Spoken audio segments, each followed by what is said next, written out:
जय भीम म्हणजे निर्भय आकाश. जय भीम म्हणजे या युनिवर्समध्ये तळपणारा सूर्य. जय भीम म्हणजे हिमालयापेक्षा ज्याची उंची आहे.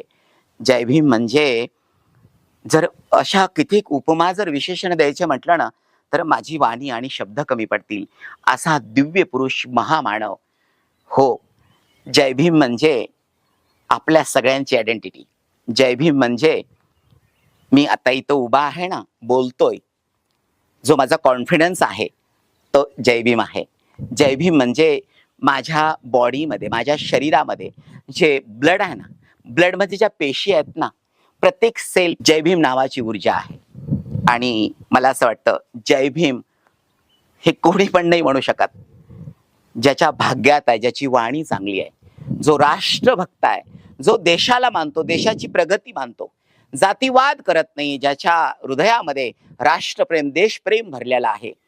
महामानवाचा इतिहास, महामानवाचं परिश्रम, महामानवाचं कष्ट, महामानवाची साधना जो जाणतो ना, तोच जय भीम म्हणतो. म्हणून जय भीम सहज कोणाच्याही मुखात येणार नाहीये.